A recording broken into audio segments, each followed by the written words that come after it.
Alright, welcome to Skinny TV on YouTube once again. Today we are seated with the Black Stars of Ghana's legend. Yes, in fact, the best right back that I have watched in the Black Stars of Ghana's team. And today we are going to have an extensive interview, talk about him from his days in Ghana here, played in Europe, in the EPL, also played for the Black Stars of Ghana's team, represented at the World Cup and played really well. Yes, we will talk extensively with the former Black Stars of Ghana's right back. And in fact, we need no introduction, but we have to still talk about him in this one. For our viewers' sake, we need to introduce him. So today I'm seated with Mr. John Paintsil. Welcome to Skinny TV. Thank you, my brother. If you say Mr. John Paintsil, for our viewers' sake, who is Mr. John Paintsil? Yeah, John Paintsil is a Ghanaian born. Okay. Also Fanti and Ewe. Okay. Many people don't know my side from Voltarian. My mom is a Voltarian. Wow. My dad is a Fanti. Wow. So I bear Paintsil because my dad. Yeah, Okay. so Paintsil is a Fanti name. That's great. Yeah, and I was born here in Ghana. Okay. And I school here in Ghana. Okay. From primary school to senior secondary school. Okay. So At Brekum, right? because my dad was a police officer, so Okay. I think I've been to a lot of schools in Ghana, starting from Mankesim, when I was growing up, then to Ebri, Mampong, Kwiapem, Kropong, then Kofodia, then Brekum. Wow. So I've been to many places. You know, when your dad is a police officer, I think you move a lot. Great. Yeah. Great. And also ex-Black Stars player, defender. And now I've retired, and the CEO and the founder of John Paintsil Football Academy. Wow. Also the founder of PPKP, Paintsil Peace Kids Project. Okay. So yeah, Great. this is a little bit about John Paintsil. Sure. Wow. That is great from him. You know, we will talk about that and also look at John Paintsil Football Academy. Right. We will talk extensively on that. Viewers, later we will also bring you coverage from his academy and look at how he's also helping Ghana football. So if you want to talk about John Paintsil, how were you discovered as a footballer? Growing back, as you are saying, you were moving here and there with your dad. How were you discovered as a footballer? Yeah, I think when I was growing up, I used to like the game. Okay. My dad was once a footballer. He told me Kwame Nkrumah time they were playing for Republicans. Oh, so he was a very good player. Okay. And when I was growing up, I saw him playing for police team and all. And for me, I think I was talented. The game was, I think I was born with it. Okay. I should say I was one of the lucky players who did not go to academy to learn. Oh, okay. Yeah, so naturally. I was only playing for fun. Wow.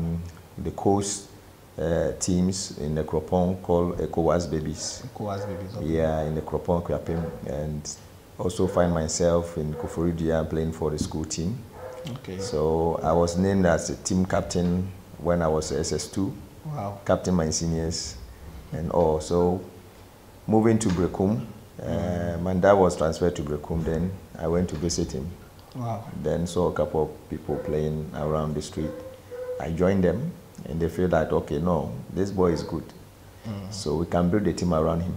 Okay. So that is when Brekum Arsenal became Brekum Arsenal. So I was the architect Wow. of Brekum Arsenal. Wow. So yeah, I wasn't into football, Okay. but I think it's a favor from God, and also the hard work and the determination. And then we always say talent is not enough, but Sure. also hard working. Okay. So I was discovered by a group of people Okay. who saw that they can build a team around me. Okay. One is called Kwame Otem from Brekum, Okay. and then Fangai, also from Brekum. May also rest in perfect peace. Until may so rest in peace, Yakubu Moro also okay. came Yes. to pick the team when we qualified the team from third, second to first division. First division. When those boys were a bit soft now because the pocket, they were just young boys coming up. Yeah. And so Yakubu came in and rescue the team. Yeah, so I was discovered by okay. those people that I've mentioned their names, and then the Almighty One came in. May he so rest in peace. Coach Ike Afrani came to Brekum with the national under 20. Okay. Play against Brekum Arsenals in a friendly match. Okay. That's where I was discovered to join the national under 20. Wow, that's great. Then I haven't looked back. So I hung up my boat. That's great. That's great. Wow. So today we are hearing a lot. So that means the early 2000s, I learned you played for Brekum Arsenals. Then you moved to Accra to play Liberty Professionals, and you returned again to play Brekum Arsenal. So tell us a little bit about yourself in Ghana football when you were playing the Ghana Premier League. Yeah, I think, like I said, I started playing for Brekum Arsenal from 3rd division, 2nd division, and then 1st division, then Premier division. So I think I spent most of the time in Brekum, building my career and also helping the team to qualify to Premier. Okay. And then when we qualified to Premier, I think there was a lot of teams. Kotoko came, Hearts of Oak, Liberty Professionals, and then other teams also came around asking for my release from Brekum. Yeah, so I ended up playing for Liberty Professionals for a season. Then the following season I was supposed to go back to Brekum Arsenals. And then a link came for me to go to Israel and Maccabi Tel Aviv. So that was when the move started. Okay. All right. So right now you've actually moved out from Ghana to Israel. So let's talk about Israel. Maccabi Tel Aviv. I learned you played Maccabi Tel Aviv and later on played Hapoel Tel Aviv. So tell us a little bit about how, first of all, you got into Maccabi Tel Aviv, and after that you played for Hapoel Tel Aviv. Yeah, I spent 2 seasons with Maccabi Tel Aviv. Okay. I won the state cup in the league. Wow. And so after the 2 seasons, Hapoel Tel Aviv also showed interest in me. But they are rivals. They are. Serious one, just like Hearts and Kotoko. Yeah, they are is very, very serious. Yeah. Hapoel and Maccabi is nothing to compare with Hearts and Kotoko. So how was it possible that you moved from Maccabi to Hapoel? Everybody was shocked. For me, I was somebody that don't focus on other things. Okay. But I focus on what will help me. Sure. My career. Okay. It always comes first. And then my interest is very, very important. And as a footballer, you always have to think that you also have a family and play where you're happy. Okay, so it got to a time I had 2 years with Maccabi Tel Aviv, and then I feel like, okay, I think I need to move forward. Okay. Yeah, because I also wanted to move and play to the highest level. Okay. So going to Hapoel also opened doors for me to get opportunity to play in England. So people were talking. It was serious, and I'm somebody I always play for the club. Sure. I don't play for myself. And when you went to Hapoel, you excelled. Yes, Hapoel I won the league and then the state cup. Yes. Maccabi never beat Hapoel until I left. Wow. And when I was in Maccabi, Hapoel could never beat Maccabi until I left. So you're always a winner. It's a record that even the supporters, the fans, both Maccabi and Hapoel, they still believe in me, they still love me, because even most of them are saying there's a good decision. You work so hard for Maccabi and you work so hard for Hapoel. So every team that I think I played, I always become the fan favorite. So right now you've won the city. That's great. That's great. Wow, interesting. Now let's quickly move to Europe. Let's talk about EPL. So moving from Israel to the EPL, I think that was after the World Cup in 2006. Then you got to West Ham United. So how did that move happen, joining West Ham? Yeah, I think my agent was working for me, because agents, when it comes to a big tournament like this, that's where their business starts. So he has already sent my CVs to clubs in Europe. Wow. For me, England was a place that I wasn't even thinking at that time, because playing in Israel straight to English Premier League, one of the toughest leagues, if not the toughest in the world. It was something else. So after our game against Czech Republic, Okay. I was in a hotel when my agent came, and then he said that Alan Pardew, he was then the coach. head coach and manager for West Ham United. Wow. He had shown interest, so we should not talk to any club until we finish the tournament, and he will see to it that the deal goes through. Then I will join West Ham. Wow. So I asked West Ham which team. He said England. I said, wow, okay. Then I need to prepare myself because it's not a joke over there. Because in Israel, I was watching every weekend. I watch when we are not playing on Sunday. I watch how English Premier League was explosive, speed, intense, and physical. So I need to prepare. So I was happy. So that even gave me more confidence going forward, playing the tournament. And I think I did enjoy myself 2006 World Cup. I enjoyed it. So that's how the deal came up. So you come to the World Cup. You come to World Cup 2006. But before then, from West Ham, you joined Fulham. I think that's where you played a lot of games in the EPL. And before Fulham game, let's talk about your first game in the EPL.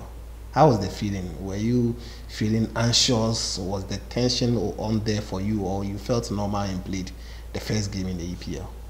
Yeah, my first game, my agent told me that the coach Pardew promised to play me all the games. He will start me because coming from World Cup 2006, it's not good for my caliber to go to West Ham and then be in the bench.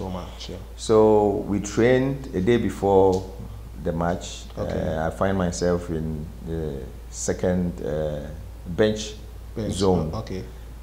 So I was a bit disturbed, but as I said, I kept my focus. You see? So you never know. Coaches are sometimes they will trick you. So just calm down and then. So we got to the game fast forward, and I find myself in the bench.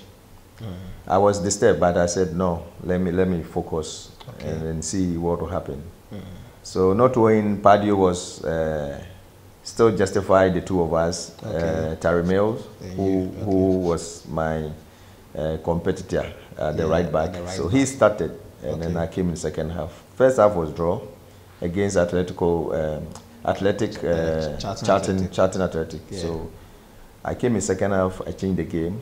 I was overlapping, I was giving pocket passes, crossing coming in, and I think 2 assists as a right full back. That's great. And then that was it. So I took the position, and then I think after 7 matches, Alan Pardew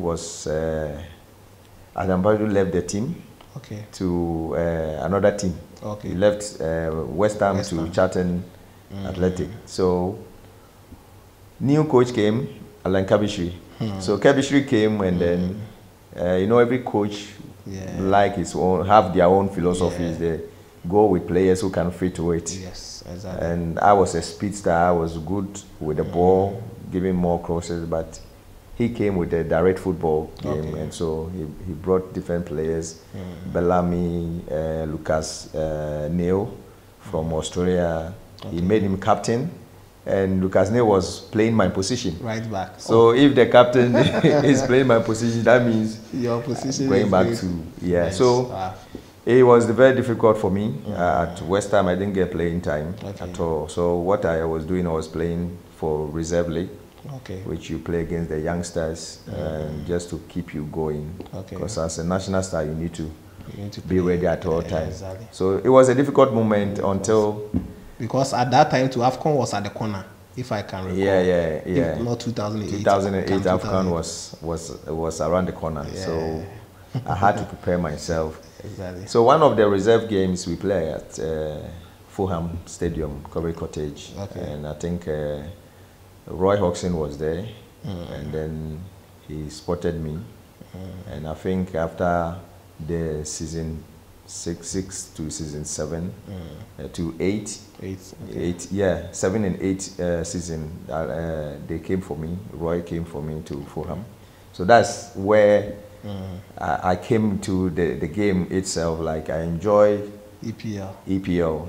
And I think all my career is Fulham that give me the opportunity to showcase my talent. This Manchester United, was it Korean guy?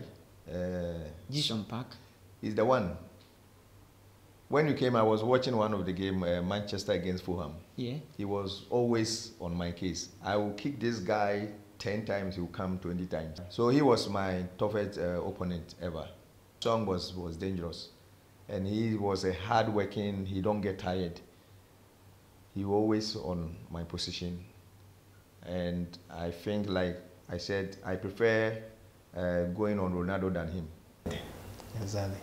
Wow, guys. So, yes, this is something small about him in the EPL. He did a lot. In fact, some of us, we enjoyed him, and we are also, sitting beside him at this moment. It's really great speaking with him about, his days at EPL. Now, let's talk about the Black Stars a little. 2006 World Cup. Let's begin from the qualification. Before 2006 World Cup, Ghanaians, we were always praying that we go to the World Cup. Every time we were praying, we had the likes of, Abedi Peles, the Ibrahim Sundays. We never qualified for the World Cup. What was that magic that helped Ghana to qualify for World Cup in 2006? I think it was a hard work, unity, respect, okay, and dedication, okay, and the belief. Okay. Because I believe that the names, the legends, you've mentioned their names, Abedi Pele, them, etc., they opened the doors for us. Okay. They did so well. They played to the highest level. So when it got to our time, we sat down and said, we need leadership. Okay. Because as a player, all of us must be leaders. Okay. If you are saying only one person or we leave everything to the captain, the team won't go. Okay. But because there's a unity, there's a love, respect, we all comes together and we become leaders. So this one pick this job, this one pick this job, this one do that, this one do that. Then we said each and every one must have a responsibility on the field. Okay. So we did that. So when it's a corner kick and we give you number 2, you stick with that number 2 till the end. So the discipline was there. We knew what we were looking for. And also, I would say that the GFA administration that time did so well. Okay. By managing the team like their own. Okay. And that helps us because when it comes to bonuses, is there in time. Sponsorships, GoFreeze was there, giving us new kits, new jerseys, unlike before. What you wear, it's also describe who you are. Sometimes, if you dress properly, the opponent sees you and then gets scared. And the confidence will be there. The confidence will be there. So when you are wearing anything like that, you become like, I remember Mali 2002 when I first joined the national team, my first Cup of Nation. Okay. The jersey we wear was like, even when you run, you can feel the petrol. It's like if somebody put matches, excuse me, we put matches, you're gonna burn. So you see, looking at that transition from 2002 to 2004 or 5 going, it was amazing. Okay. How things turn up, getting more sponsors, or the government get in. At that time, our president. His Excellency J. Kufuor was involved. We always see him, he's present, talking to us, promising us, and it was great. Wow. So, when you're at home and then your father is there for you, you do everything. So I think the nation, the supporters, everybody, corporate boards were there. Okay. So it's not only we, the playing body, did it, because I think the entire country was behind us, and we the players feel that we are not alone. Sure. So that motivates us to go well, because even when we are playing away, we know we are going to win. There's no single match we the players will feel like this game is going to be hard. Wow. Because already we have switched the time when we will score first goal, when we will score second goal. So the understanding was there on the pitch. We had a great captain, Stephen Appiah, who brought us together and then speak to us like how they used to do bonuses in the team was not fair. So now, before, when you don't play, you sit in the bench, you don't get nothing. But now, whether you play or you sit at the stand or the bench, we get the same amount. Oh, okay. So that helps motivate everybody. Everyone will pray. If you are coming, whether you play or not, yes, whatever comes, you get the same. Enjoy. Okay. So we should all come together and give respect to each other and work hard. Okay. So that also helped. Wow. So I think the entire country helped us at that time. Wow. Now, before we qualify for the World Cup, one game that many Ghanaians can never forget is the game against South Africa. The one I think we won 2-0. Before the game, what was the thinking of the Black Stars team? Because at that time, Ghana versus South Africa was not easy. We were not able to be defeating them, I think, for about 15 years or so, if I'm getting it right. And it seems Ghana, we won that game comfortably, 2-0. I think ACN scored then. Matthew Amu also added another one at that time. How was the, like, before the game, what was the thinking and what was the belief? What did the magic for the team? Yeah, I think we went with the game plan. Okay. And at that time, like you said, South Africa was higher, top of us. And even the qualification, they were topping the group. The group, yeah. And they needed a draw to go. And our game was must win to us. So going to play in South Africa. South Africa, yes. And that stadium was full of vuvuzela, noise, and all. Like, it wasn't easy. Sure. But because we put ourselves in one corner and believe in one goal, sure, that this is what we are looking for. And like I said, the whole country was behind us, Ghana. And like corporate boards, and then the management, and the FA, the president himself was with us. It makes things easy for us. Sure. So now we said the motivation is high. So now it's up to us to go and enjoy. And at that time, all of us too were playing in Europe on a big stage, and everybody knows what they want. Sure. Matthew Amwa was hitting, Mike Essien was there. Even when we got to South Africa, I think we had a problem with Sammy J was sick, and we have to flew Jojo to come. Meanwhile, Jojo wasn't in camp, but Jojo came, and he was fantastic. Sure. He saved us.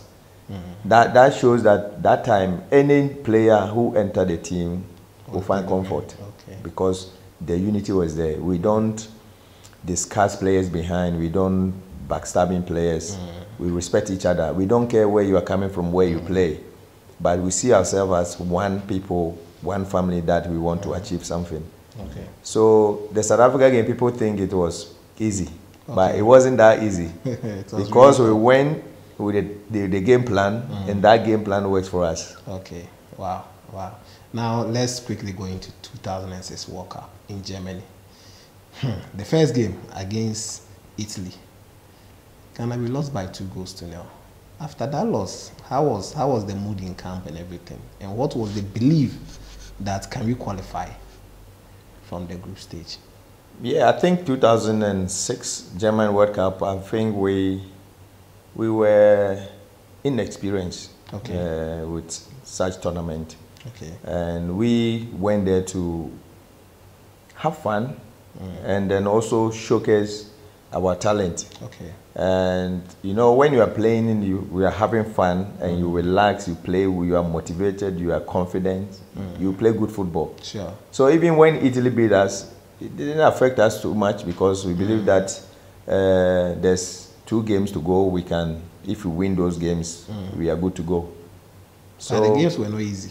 The games wasn't easy, but we were not, like I said, we were not looking at the teams, the name of the teams. Like how Ghanaians, we were really panicking. Yeah, so we went there to present.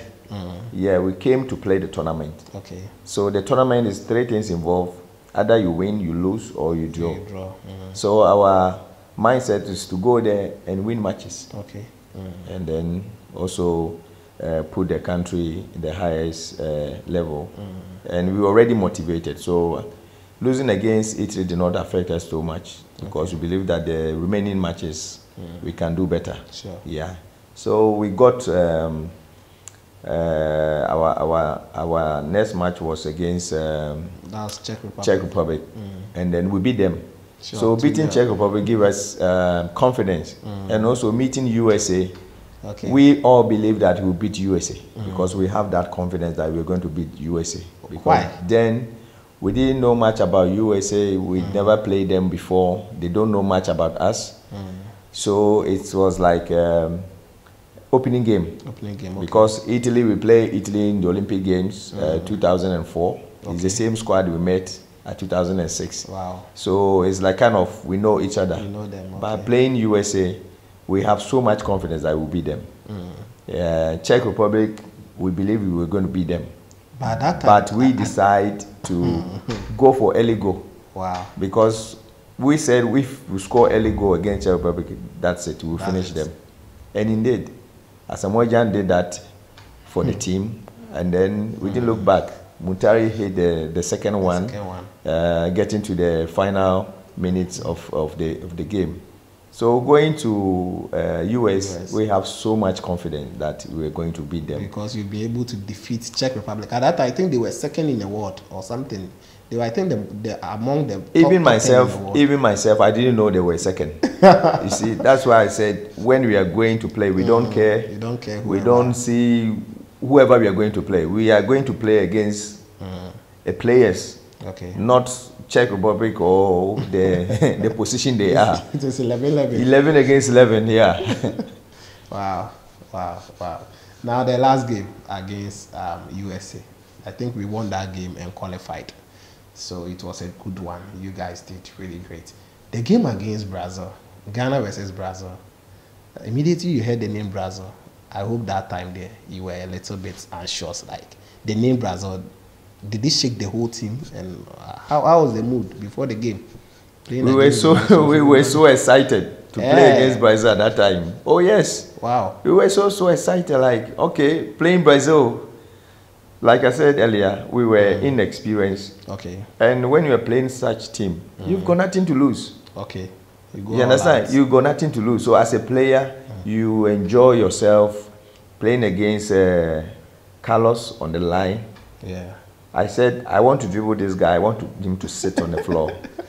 You see? I did it. You did it. You see? So as a player, you always need to think about those things, and it gives you confidence. Sure. Because Brazil think that, they have been the masters in the world, and Ghana being the first time coming to no, they won't allow Ghana to. So there was pressure on them. Sure. And they were more experienced. We were just coming into to have fun and try to beat them. Okay, so there was a lot of traps they did, and they got us. Yes. Even the first goal, flat line, second goal, flat line. So yeah. But I think on the day, Ghana, we played better than Brazil on the day. Everyone can attest to that. Even ball possession, everything. But they just did the most important thing in the game. That was scoring the goals. That is why we say football is about winning. Sure. Okay. If you play good football and win, is a bonus. Okay. Yeah. But they had a plan. They know we are very fast on the ball. And we are very good on the ball than them, because they have a lot of players who cannot run, who cannot recover. Okay. Ronaldo was getting to the end. Roberto was also a bit, but he was fast at that time. Okay. Roberto Carlos was on the line. He couldn't overlap like before because I was going at him all the time. Okay. And then I think Andrano was our mate from 2001, Argentina, which we beat them. So with him, we knew him already. So the game was just like, okay, they have upper hand, but we will have to play good football too. Sure. Yeah. In order to defeat them. So they set a trap. We were playing, they were beating us. So we were shocked. At the end of the day, Ghana played better than Brazil, but Brazil won 3. They won 3. That's it. Wow. So after 2006 World Cup, I hope at that time we all got there. Believe that right now the World Cup is for us. So qualifying to the 2010 World Cup, I don't want to talk much about it. But 2010 World Cup, that's where Ghana, we made history, qualifying to the quarterfinals. From the group phase 2 qualification to the round of 16, take us through. How was the whole thing? Meeting, I think that's 2010 we met, countries like, I think we met Australia. Our first game was Serbia. Serbia, okay, great. Yeah. Our first game was against Serbia. And that time we were experienced. Okay. Because we had 2006. Then from 2006, 4 years after, we played some tournaments, 2008, and some qualifications and friendly matches. So we got to know ourselves. And what helped us in 2010 World Cup is we went in with, I think, a 4 generation players, group of players. Our generation, myself, John Mensah, now Samuel Jan's group is different from. Yeah, so it's me, John, and Sule Mutari, and then Derek Boating. Wow. So when you go to Samuel Jan's group, Samuel Jan, Prince Tego, and then Anthony Annan. Okay. Then when you go to the Day Ayu's group, you have the Day Ayu, and then you have Samuel Nkum, and then you have I think there's one player missing here, Nkum and Adia. And then Jonathan Mensah. Okay. So, and then from there, then you come to Apia's group. Wow. You see? So 4 different groups. 4. So we coming together, it was a massive. It's the team that can win World Cup easy. Wow. That is why we're able to reach where you reached. Yeah. So it's not like it's easy thing. It was something that has been developed. The team has been developed from early 2000s. Yes. To that time. You see. Wow. So people will think, oh, the team is good. But don't forget that we have this generation. So this 4 generation comes together. Wow. It's massive. To form a team. Yeah, it's massive. So it's like we were young, experienced Galacticos. That's how I would call it. I wish we get the same kind of team right now for the next World Cup. So take us through group phase. How was it this time around? Was it that easy? 2010. No, it wasn't easy. We played against Serbia, and Serbia was one of the dangerous countries who were pushing. So we said that with Serbia we have to beat them. Beating Serbia, because tournament, when you go your first match, then we know that your first match is very, very important. To announce your presence. If you win your first match, you have upper hand. The second match you can draw, and you draw 2 matches, win 1, you are through. So we were experienced at that time. We beat them, and then we moved to the next match, and then I think it's Australia.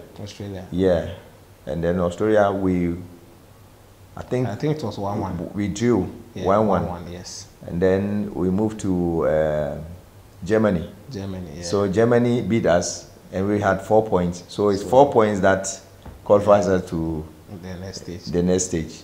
And the next stage was USA again. USA have been chasing us at the World Cups. And that game, tell us something a little before the last minute goal came. How was the approach to the game? Because you know them already. You had played them in 2006 and now in 2010. How was the game? How was the euphoria at the stadium, everything? Yeah, it was great. Even the talks around the game before we played US make more noise on that game. That's a revenge. They will beat us because we beat them 2006.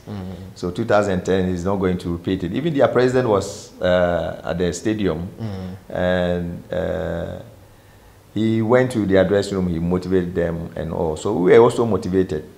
But 2010 confidence that we had to beat US was even more than the one we had 2006. Because it was on Africa soil.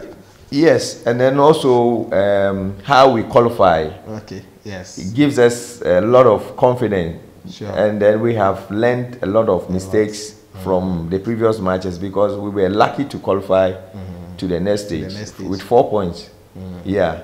So we have to wait for one team to do the job for us. So this time we have to do the job for ourselves. So US came, they put up a good fight. They stretched us to 9 minutes. And of course we knew we were going to beat them. They will fight, but we know we were going to beat them. So when Jan got that ball, the goal Jan scored tells you that we were like team. Yeah, because Jan got the ball, that push, Jan would have gone down easy and said, oh, I want free kick. But he has it back of his mind that we have made mistakes before and there's nothing to leave on that field. Sure. So he went ahead, stand on his ground, and then use his weak leg and hit. Exactly. Wow. And it was, for me, it has been one of the greatest goals that I have ever seen during my career. Sure. Yeah. So you see, like I said, when we're a team, we all know what we want. Because when the guy pushed, I knew the ball was going. He's going to score. And then I think there was so much belief in Baby Jet at that time. Even you, the defenders, anytime you get the ball, you want to cross. If you see Asamoah in the box or around the box, you want to cross to him. How was that working? Jan was a dangerous striker. Jan, I think, I don't know how to describe him, but he was a very dangerous striker. Okay. He's a striker who always make the two center backs crash. Okay. Because he will not give you space. And then he always hound around the goal area. Okay. If you turn, because you have already seen the pole, he will scan around and then see where the pole is. When he hit the ball, he will raise his head, but he will find the back of the net. So we had so much belief in him. Okay. Especially myself, when I have the ball on the line, I know how to spin the ball for the ball to meet him, not to drag him out from that goal area. Sure. So I learned how to give him those passes. Okay. Because I have studied him, I have played with him for a long time, and I know the position he wants to be. Okay. So as a defender, if I want to give him the ball, I must make sure that the ball meets him on that corner. Okay. So we were having so much belief, so much confidence in him, and he didn't disappoint us. Wow. Now, one thing we spotted at the World Cup was you, the player, the way you appeared at the World Cups. So what was the motivation for you to go with one long sleeve, one short sleeve? Because we were always watching the whole team. We were like, only John Paintsil will come with one short sleeve and one long sleeve. We didn't understand. What was behind that thing? Well, I've been saying this and I will keep saying it. I had a dream. We were camping in France. Okay. So I had a dream that I was playing with one short, one long. Okay. And then I performed so well. I even scored. Wow. So I said, wow, okay. So when I wake up, I went to Alex Asante. And then I said, Alex, me just, me pay one short, one long. You will not understand. He said, Addo. I said, no, that's what I want. Wow. Yeah, so the jersey came and then was one long and one short. That's why I'm saying that we have people who will listen to us and do what we demand in the team. So that thing also give you, the player, confidence. If I said to Alex, I want long and short, and Alex said, no, he would have killed my confidence or my... So immediately he gave to you, that just motivated you. There was nothing behind it. There's nothing behind it. No superstition. Yeah, I saw it in my dream and then I said, no, I will repeat it. And it just so worked. I carry on to even my club side. Yeah. Now, one celebration we can never forget from you is always raising Ghana flag. Always raising it, especially when Asamoah scored that last minute goal. We qualified and you were running across the whole pitch with the flag. And it was really great. What motivated you? Was it because of what happened? I don't know. I don't want to talk about that, But if you can recall the incident that happened when Ghanaians were really criticizing you because you raised Israeli flag when Ghana...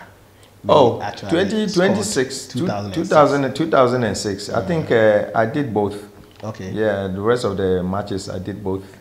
And for me, Ghana flag is my thing.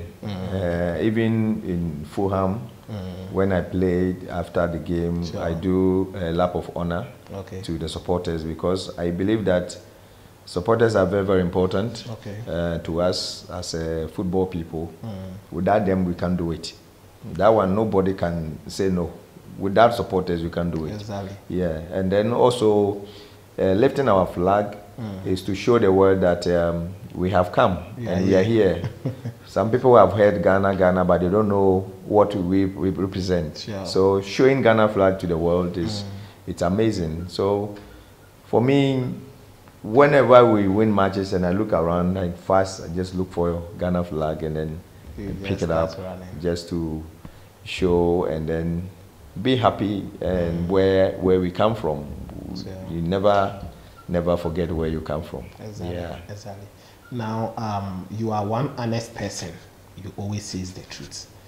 Which Black Stars of Ghana's moments was the saddest in your career? Being at the Black Stars that day, you felt like, this day I was very sad. Whether results or any incident that happened in the team. Is it as good results or bad results you're talking about? No, like defeat. Like maybe defeat. The day that you were really sad in the team, you felt bad. Yeah, I think that was 2008. Okay. Cup of Nations, when Cameroon beat us 1-0. And the whole world was watching that game, believing that Ivory Coast and Ghana would be in the final. It was so stirring before. I cried 3 days. Even when I was playing the third and fourth, I was crying on the field while the game is on. Wow. So I think that was the very day I feel, this one there. You felt sad. We were lucky that President Kufuor came in to rescue some of us by motivating us, talking to us. We won't be able to play that match against Ivory Coast. Wow. So yeah, I choose that one. Okay. Then your happiest moment at the Black Stars? That's 2010. Okay. Yeah, that's 2010. We had a good run. And that's where we saw that the world loved us. And we had a great game. Great bunch of players around. And the supporters. Okay. I mean, Africa was behind Ghana for the first time, and Ghana being the quarterfinal. Okay. It was great. All right, so we will be ending it very soon and talk about aftermath of football, what is going on with Mr. John Paintsil. Now, before we talk about after football, what you are doing, Ghana right now we have not even qualified for the next AFCON. We have a last game against Central African Republic in Kumasi. That's September 7th before we can qualify. And even the World Cup is also at the corner. So the AFCON next year in Ivory Coast. So do you believe Ghana we can just defeat Central African Republic in the last game in Kumasi? Oh yeah, this is automatic. Just like we need to come together. Okay. And I think this is a good question. So where we are, we need to come together. Togetherness, we can do it. Okay. Once we start bringing politics in our game, it will destroy our football. Okay. Okay. We have good players who are now putting together and building them to understand themselves like we did. Okay. You see, many people mention John Paintsil, Asamoah, Sule Muntari, John Mensah, Stephen Appiah, them. We were the group that played together. We see eye to eye most of the time. Okay. Now we have different players, new players that we bring them together. And now we are saying what? We are rebuilding. Okay. Okay. COVID came. Ghana football went down for 2 seasons. It's not easy. Sure. It's not easy to just start and say you want the results. Sure. Okay. But where we are, this qualification, definitely Ghana is going to qualify. Definitely. But I want the fans and all Ghanaians, like corporate boards, like they did for us in our time, to come to this together and make it work. Sure. And I don't think why Ivory Coast, why we can't go Ivory Coast. We are there. Our left leg is there, so now we left with the right. We are definitely gonna go. Now the World Cup, we will play against Chad, Comoros again, Central African Republic again, Madagascar, Mali. I think Mali is the toughest in the group. What are Ghana's chances in the next World Cup in 2026?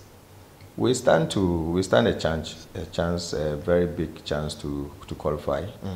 But we find ourselves in a group that is very tricky. It's not a difficult group. Okay. It's a tricky. Difficult group is good. For me, when I'm in the difficult group, I feel that it's more comfortable. Sure. Now you know you're working back to back.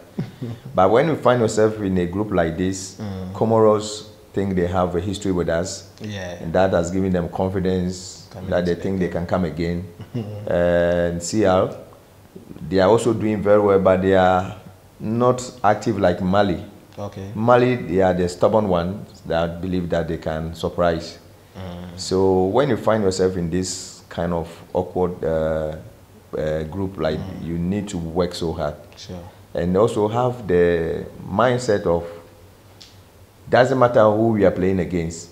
We go straight and beat that team. Okay. We need to have that mindset, the winning mentality. We don't care. Both home and away. Home and away. Whether, like we did our time, 2005, then going. Sure. We'll come to your home, we'll beat you. You come to Ghana, we'll beat you.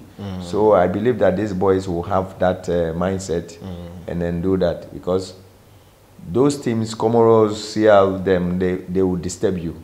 Okay. They will disturb you. They won't play any football, but because they're playing Ghana. Yeah. Like I make example, 2006 World Cup, when sure. Ghana played Brazil. We were motivated because almost share and fire. What you say? Yeah, so it's Brazil you are playing against. That you can't lie that you want to beat Brazil at that time when you know you are not experienced. You know you want to win, you are going in, but they are there. Yes, exactly. Okay, so this is the group that we find ourselves in. Every team that played Ghana wants to eat Ghana because it's Ghana they are playing against. So our chances are sometimes limited, but confidence no higher than us. So we have to work extra. Okay. By doing that, the fans, everybody need to come together and give the boys confidence, because when the boys think, the whole country are with us, nobody is speaking negative about it. They will do it. Yeah. Okay. That's great. That's great. We've had a great interview with Mr. John Paintsil. Now let's come to after football. After football, what is John Paintsil doing now? Yeah, now John Paintsil is now a football coach. Okay. I've done my UFA B. Wow. I'm a Lances B coach, and now we are about to do CAF B next month in Pram Pram. And also John Paintsil, like I explained earlier on when I was doing my introduction, the founder of John Paintsil Football Academy, the founder of John Paintsil Football Club, and then I'm from the NGO. I'm not going to talk about it because I do it just football. Yeah. So now I'm running a football team and an academy, which the academy is also registered to play the third division. Third division. Wow. Yeah. Here in Accra, Ghana East Division 3 side. We won the league last end of this season, and we played middle league. That's great. Yeah, so I think going forward next season we'll do well. Wow. Yeah. Wow. So very soon we are going to see the next John Paintsils from John Paintsil Academy. That's great. So guys, we'll do well and bring you some few videos from John Paintsil Academy at the right time. So tell us, Ghana football right now, how do you see it? What is the way forward? Many have been talking about Ghana football is going down and down if you compare to the time you used to play in the Ghana League. What is the future for Ghana League, and also what is the future of John Paintsil Academy? Sometimes I wonder why we sit down, we sit home, and then start saying football is going down. Okay. I believe that when you are following the thing and you are talking, you know what you are saying. But when you are not following, you won't know what is happening. Okay. Looking at the ending season, 2022-2023, how competitive it was. Yeah. Even the last game, nobody knew who was going to win the league or who is going to relegation. So that shows that the game is growing, is coming back again. Okay. 2019, 2020, there wasn't any football going on in Ghana. So we have only 2.5 years that football has been a bit effective. Okay. So as a football person, for me, I believe that we are not yet where we can start asking for results, or the football should be where we want to. We need time to build it. Ghana football needs time to come up. You can't do anything about it. Okay. It's all about developing and rebuilding. Yeah. Because if everyone understands and that football went down for a while. Yeah, we can all. Okay, so it's been difficult for even the people who are running football. Okay. And looking at the things that has also changed in our game, like most clubs are now benefiting from a little things. Okay. That the FA bringing sponsors in, I mean, have something in your pocket before you start the league. It also helps. So it's all about development. Like I said, the corporate board and then the government get involved to support the football like they did previously, I don't think we'll be sitting here talking about Ghana football going down. For me, I think it's arising. Okay. It's not going down. Okay. Because if you are in the game, you understand. You understand. Sure. But the advice I will give it to those running football here in Ghana is, you can't do it without supporters. Okay. You understand? Exactly. You cannot do it without the supporters. So let's engage the fans.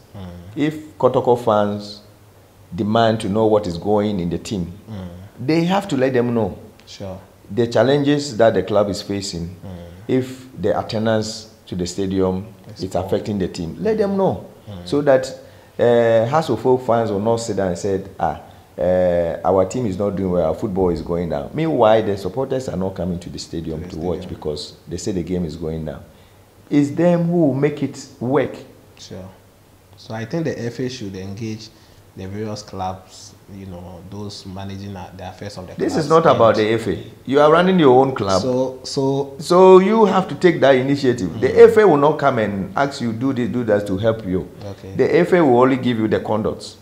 What you need to do around your club to be able to play the league. But do you think the amount of money pumped in the Ghana Premier League, the sponsorship and everything, do you think it is also motivating enough for the clubs to be competing at that high? For me, those money that's given to the clubs to compete is not enough. That one, I'll say it. But I think what is there is what you're getting. Okay. That's why we are saying that the corporate boards, those who want to come in and support, they should come in. They should come in. Sure.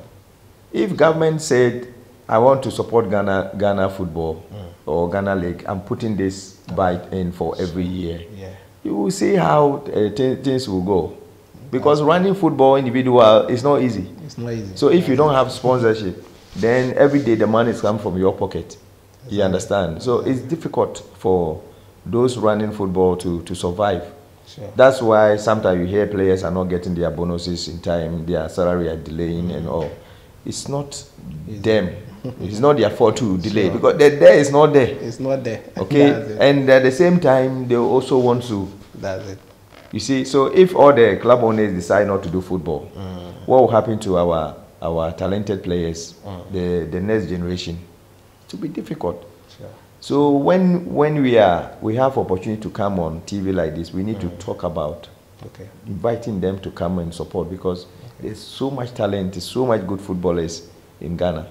So, and then also to our media, they have to play a vital role in this. Okay, there was a time I was in radio. I was listening to radio in my car, and then the way you guys were discussing the English Premier League, the outside teams, how much you are buying player, you see how this player is going to play. 100 million. If you can do this for our local boys in the local league, our time, me myself, I won't lie to you, every Monday I have to go and look for Graphic Sports or Daily Graphic to check how did I perform in the game. Wow. Because that time when you go to Graphic Sports, they put all the players and then the points.